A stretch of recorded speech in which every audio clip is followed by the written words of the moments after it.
We all have goals, dreams, and things we want to achieve in life. But there is just one thing that stands in our way. It's called willpower. Willpower is the force that drives you to work even when you don't feel like working. Willpower is what makes you resist the donut, although you want to eat it. Willpower is what stops you from making a bad decision for a good reward. Some people view willpower as a hardship and pain, when instead you should view it as love, self love. Because when you resist that cigarette or that vape, you love yourself because you know the reward of it is having a good health. So, in this video, I'm basically gonna tell you how it works, how you can get better in willpower, how to be really good at the game of willpower. And most importantly, you should put in mind that it's not something you're born with. It's a skill that everyone develops. Before I tell you though, I just want you to know that the brain has two parts of it, the self-controlled one and the impulsive self. The self-controlled one is the one that knows exactly the right path, the one that we need to pursue the most. That's when we resist what we want to resist. And the impulsive self is that's when our dopamine goes down and we pursue more pleasure than what we already have. Now is the right time where you pick the willpower challenge that you want to resist. And you should keep it as like a title of this video so you can implement the strategies that I tell you on how to resist it. Firstly, start by asking yourself those three questions. Number one, what is something that you want to stop doing so you can live a quality life?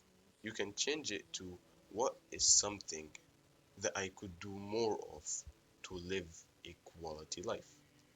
This is called the I will part of the willpower. That's when you're like, okay, that's what I will do to get to a quality life. The second question is, what is the worst habit that I have that doesn't help me on achieving my potential? And this part of the willpower called the I won't part. That's when you identify the thing or the habit that annoys you the most and you're like, okay, I won't do this habit because you're changing the identity that you have in your brain that you are someone who does that habit.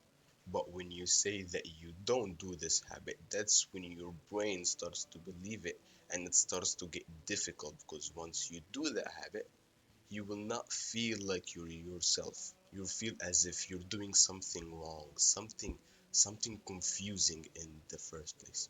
And the final question that will literally help you throughout this video or your whole willpower journey is what is my long term goal that I want to pursue and put my all energy on.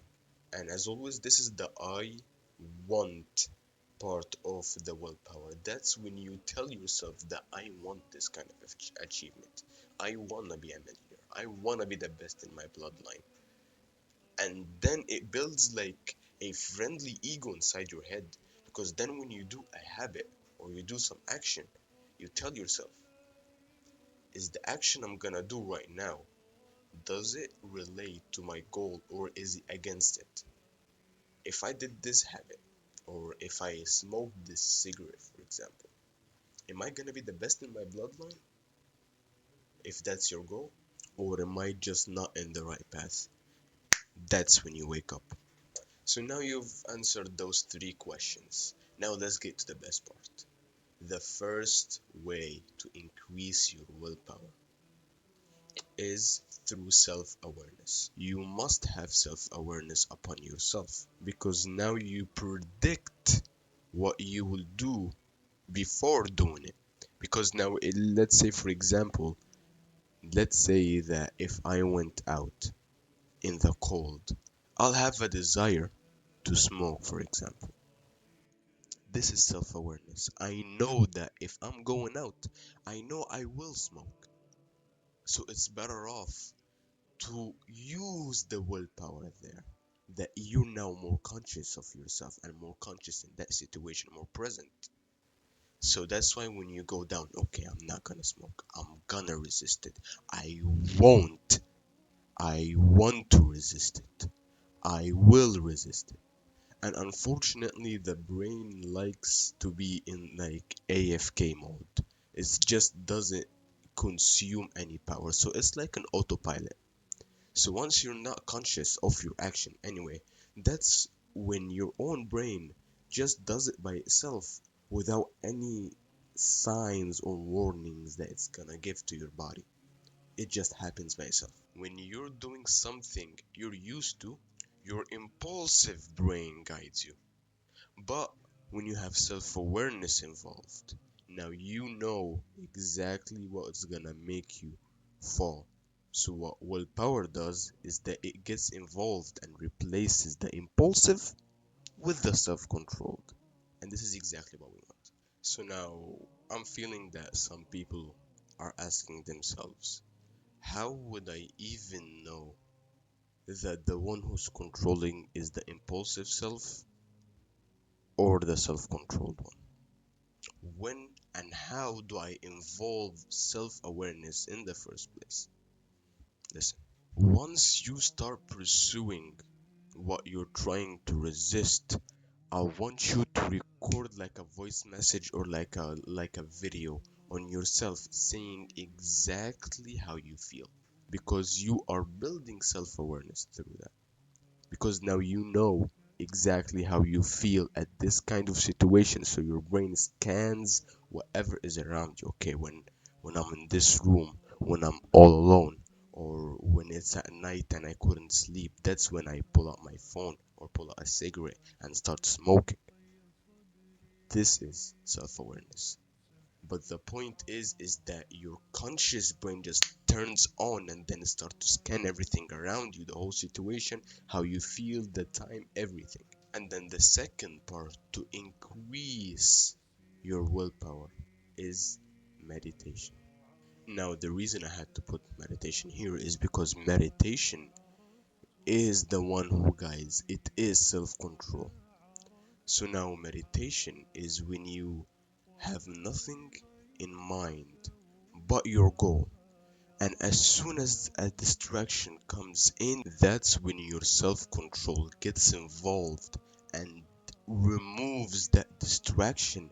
So now you have a clear vision on your goal. What to do when you find yourself working and then all of a sudden you just want to take a break, or you want to just open up some other tab and watch like Unspeakable or something that does not relate to your goal.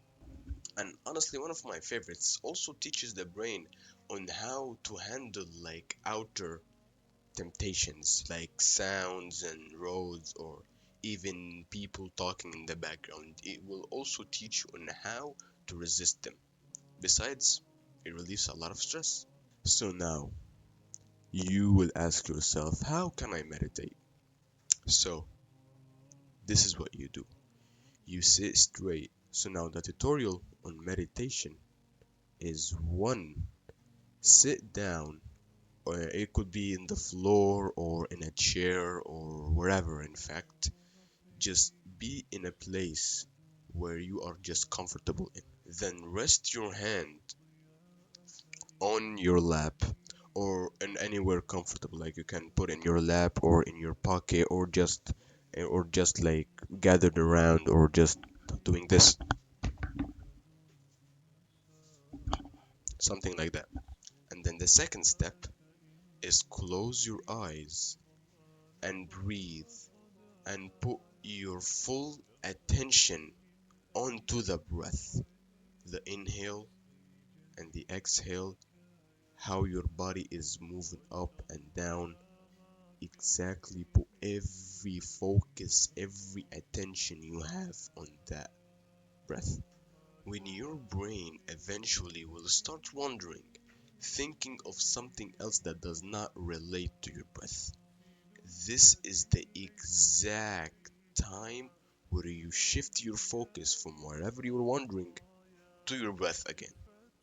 And this is like the first rep of meditation. And then just repeat.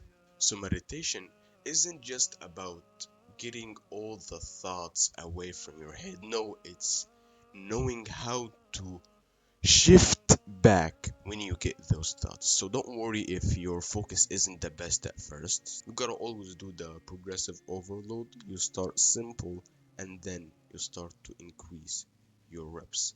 And then you may tell yourself, how long can I meditate for?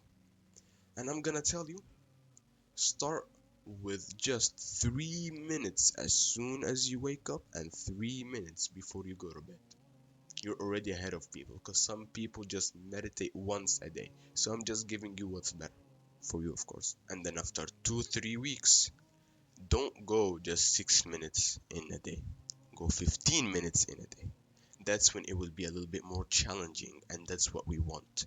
And just know you will have like really annoying symptoms like itching or the phone is ringing or anything like that. Just know it's okay to itch. It's okay to turn off your phone if it's annoying you or there is like a lot of notifications. It's nothing, not a big deal. As long as you get back to the breath till the end of the time, you're in the right path. And the final way to increase your willpower is to have a good sleep. When you don't sleep that well, when you sleep at like 2 a.m. and you have work at 6 a.m., when you wake up, eventually you are sleep deprived, you are just crawling out of your bed, you're throwing yourself to the kitchen, you're making some coffee. That's when your dopamine is really, really low, close to depression. And once your body tingles that your body is close to depression, that's when you will pursue a lot of dopamine so you can get your dopamine up to avoid depression. So when you already have a good sleep, that's when your dopamine bar is already up. When it goes down a slight bit or even a little bit more, your body doesn't tingle or nothing, you're just fine. We've all had that one time where we told ourselves we're going to sleep early at 9 p.m., potentially 10 p.m., but then you realize it's 2 a.m. It's not about that you have weak willpower. It's about what hooks you to stay up that late. So that's why one of the best advice I could ever give is if your willpower challenge depends on something on your phone, like you watch porn through your phone, or you start talking to a lot of girls through this phone and you just want to stop it, or even you scroll a lot and you just want to stop it. The best way to stop any addiction from your phone is to forget the phone. Take your phone, give it to your parent or your best friend or even your brother. Tell them to change the pin of the phone, and I guarantee that you will not have any thoughts of your phone, and all of your thoughts will be detected on your goal. But just know there is an impulsive part in your brain. You will want to open the phone eventually in some time, but the most important thing is to have self awareness and to avoid it. Even tell your brother or whoever changed the pin to not give you the pin code, even if you told them to. But if it's urgent, like you're gonna leave the house, then you can change it again. And when you get back home, you let your brother or whoever changed that pin to change it to something else, so you won't open the phone. And those three steps are literally one of the best you could ever find in the internet. But most importantly, you should keep in mind that good things requires pain and discomfort. To have a good willpower, you will also slip off and you might even relapse. So now you want to have good willpower. Just keep in mind that there might be a time where you will feel like slipping and you might even slip down and relapse on whatever you want to let go of. And just know, most importantly, is consistency. Just keep in mind, even if I slip off, I will keep on track. And as always, my name is Yusuf Amer, and I'm here to encourage men and to drive men into what is important in their life, which is achieving the fulfilling life that we all want to achieve. Subscribe and follow my social media so you can get more videos like this.